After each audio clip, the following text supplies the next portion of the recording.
Washington میں US chamber of commerce اور US Pakistan business council کے زیر اہتمام پاکستان کی معیشت پر ایک ڈسکشن کے دوران پاکستان کے معاشی اور اقتصادی امور کے مشیر شوکت ترین نے امریکہ پر زور دیا ہے کہ وہ پاکستان میں پائیدار معاشی اور اقتصادی ترقی کو ممکن بنانے کے لیے پاکستان کی صنعتی اشیاء کو عالمی منڈی تک رسائی کو آسان بنانے میں مدد کرے۔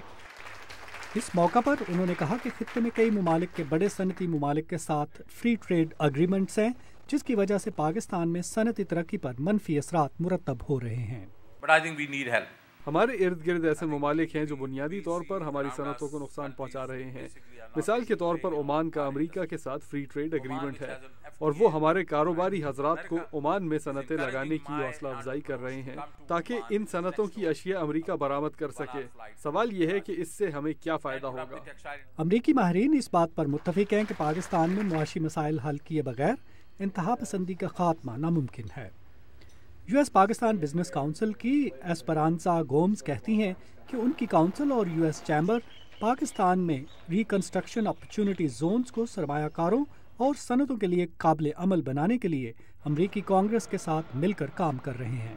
بہت سے امریکی کاروباری حضرات اور سرمایہ کاروں میں پاکستان اور وہاں مواقع کے بارے میں بہت سی غلط فہمیاں پائی جاتی ہیں، اور اسی طرح پاکستان میں امریکہ کے بارے میں۔ ہم دونوں ممالک کی مختلف کمپنیوں کے اعلیٰ افسران کے درمیان بہتر روابط کے لیے کام کر رہے ہیں تاکہ تجارت اور برآمدات میں اضافہ ہو اور پاکستان میں سرمایہ کاری بڑھے۔ اقتصادی اور تجارتی امور کے ماہرین کا کہنا ہے کہ امریکہ میں معاشی بحران کے پیش نظر کئی بڑی کمپنیاں پاکستان میں سرمایہ کاری میں دلچسپی رکھتی ہیں، مگر اس کے لیے ماحول کا سازگار ہونا بے حد اہم ہے۔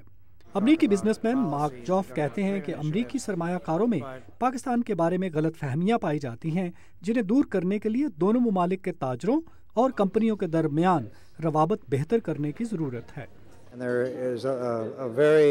US پاکستان بزنس کونسل اور US چیمبر آف کامرس قانون سازی کے عمل کے ذریعے اس بات کو یقینی بنانا چاہتے ہیں کہ امریکہ ریکنسٹرکشن اپرچونٹی زونز بنانے کے لیے جو بھی حتمی قانون بنائے وہ اقتصادی طور پر باعمل ہو اور ان علاقوں میں سرمایہ کاری ہو سکے اور پاکستانی بزنس کمیونٹی کے تحفظات دور ہو سکیں۔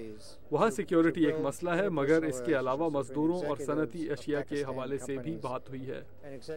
پاکستان میں بیرونی سرمایہ کاری کے حوالے سے جہاں بہت سے چیلنجز ہیں، وہیں بہت سے مواقع بھی موجود ہیں، اور امریکہ میں ان موقعوں سے فائدہ اٹھانے کی خواہش پائی جاتی ہے۔